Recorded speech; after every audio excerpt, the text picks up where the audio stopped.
Alrighty, so this is Z-Man. He's not that guy, but he's being a good sport and playing that guy for the video.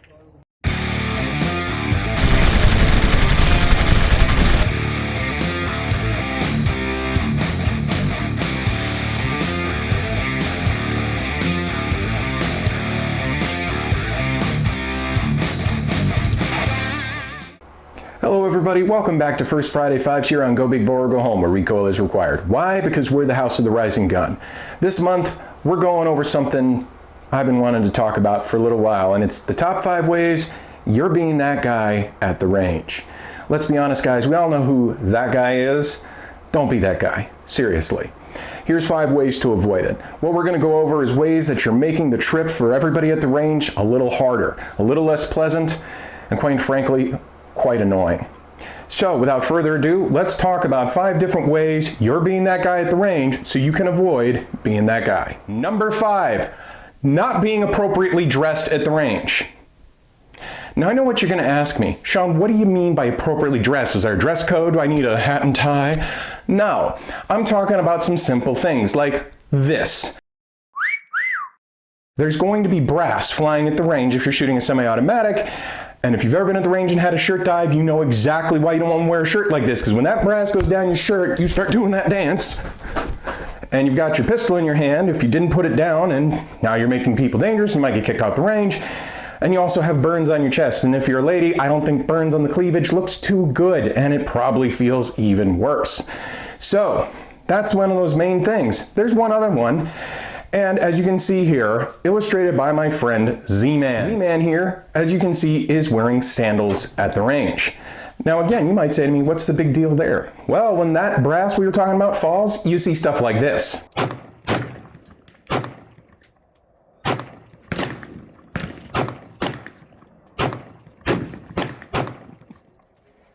That's why the sandals. Again, doing that little dance, you know, where the brass is going boop, boop, boop, hitting off your toes. It's not fun. Plus, if you're at an outdoor range like we were here, when you go out there into the target area during a ceasefire, you might encounter some things like some sticks, some twigs, and, you know, I hate to say it, in Arizona, sometimes some critters with fangs and venom. Having some shoes would be a good idea.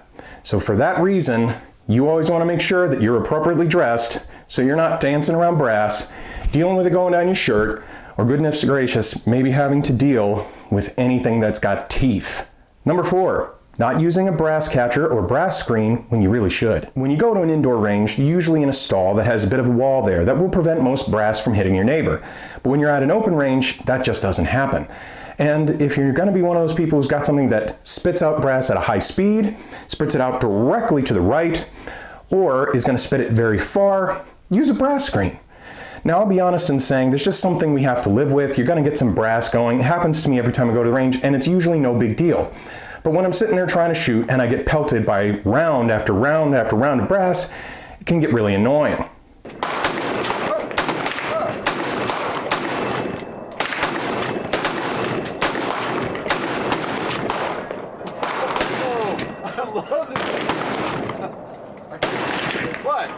So if you're in that situation, what you definitely want to do is put up a brass screen. A lot of ranges will have them for your use, or buy a brass catcher. Now, because I reload, I have a brass catcher so that I can grab my brass and bring it back for reloading. If you're an AR man, you can always get a brass catcher that fits right around the front grip, or will fit right on a Picatinny rail to help catch your brass. This can really help you if you reload, and it will also help you clean up later. Not to mention, your neighbors are going to really appreciate it. Number 3, not cleaning up when you leave the range. Number 4 feeds right into this because, of course, if you're ejecting brass everywhere, it's going to make a mess. You're going to see it all over the ground. And just like any good outdoor range and a lot of indoor ranges, you're required to pick up your brass or sweep it up before you leave. This is just considerate. People don't want to step on it. The range masters don't want to have to clean everybody's brass by the end of the day. And especially if it's leaving a mess, you know, people can trip on it, so it's not a good thing. Not to mention, you want to bring in your target and not just leave it out there, you know, and it can be really frustrating for those of us who have to deal with it. Well, I figured, yeah, thank you so much for inviting me. Again? Where are you going? Sorry, you need to pick up your brass. Not my brass! I want to hear it. You need to pick it up and bring your target in. This one should seem obvious, but come on guys, let's all be cool. Let's bring in our targets, let's clean up our brass, let's leave the place like we found it so that the next person coming up doesn't get stuck with our mess, or worse yet, our neighbor get blamed for the mess we made. Number 2, non-stop talking on the firing line. Now let's be honest. All of us, if we like to shoot guns, we like to talk about guns. And if there's anything on this list that I'm guilty of, it's this one. But let's be serious. People don't go to the range to have a conversation. We go to the range to shoot. We're there to practice. We might even be there to do things like chronographing.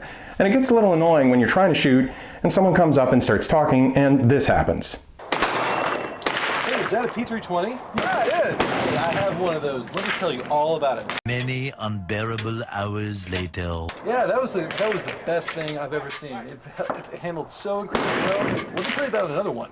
Now I know it seems like I'm exaggerating, but I've had times at my range where during our shooting interval, right at the beginning after a ceasefire gets ended, someone comes up to talk to me and they talk to me the whole time until another ceasefire is called and I can get off one round. We all like talking about guns. Hell, I love talking about guns. That's why I'm at the range, is to be there to shoot my firearms and to practice my accuracy. But let's try and remember that people are there for that mainly and keep our conversations short, especially me. Dishonorable mention. Now I included this as a dishonorable mention instead of on the list proper because rapid fire is fun, but I still think that when you're doing rapid fire, you should be trying to hit your target. And there's lots of times I go to the range and people are doing rapid fire and they're doing like 1-2 or 1-2-3 or even 5-shot groups where they're trying to get rapid fire on paper. They're really making an effort. But then there's times where you see, say, this. And as you're about to see, as I show this target, out of 10 rounds, I got 3 on paper because I wasn't aiming. If you're gonna do rapid fire, that's cool, but aim. If you're just doing rapid fire to just waste ammo, it's kind of obnoxious. I have to sit here and listen to it, and it's distracting. And what did you accomplish? Now, I'm not trying to rain on anybody's parade. Rapid fire is a lot of fun. Seriously, it is.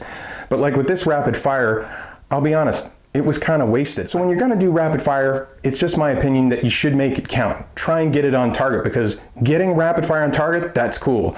Just doing rapid fire to do rapid fire is fun, but ultimately doesn't achieve much. Number 1, drum roll please. Ignoring your range officer. I hate to sound like a goody two-shoes on this, but the range officers there are there to keep us safe. And more importantly, they run the range. If you tick them off, it means a lot of times that the whole range is gonna stop while they're telling you what to do, or you're gonna get sent home. If you're not listening to the range officer, the person's day you're ruining the most is your own. So don't do that. You know, and when they tell you not to do something like don't cross the blue line during a ceasefire. Sir, step behind the blue line, please. Thank you.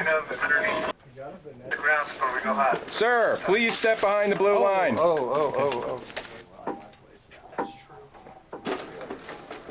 Sir, please step behind the blue line. I'm not going to ask again. I'll have to ask you to leave the range. Then don't cross the blue line during a ceasefire.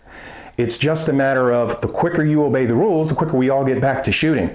And it's a real annoying thing when we're all sitting there waiting because someone will not get away from their bench during a ceasefire and the range officer has to go over there and lecture them while we're like, you know, I'm running out of daylight and I want to get my targets up so I can shoot.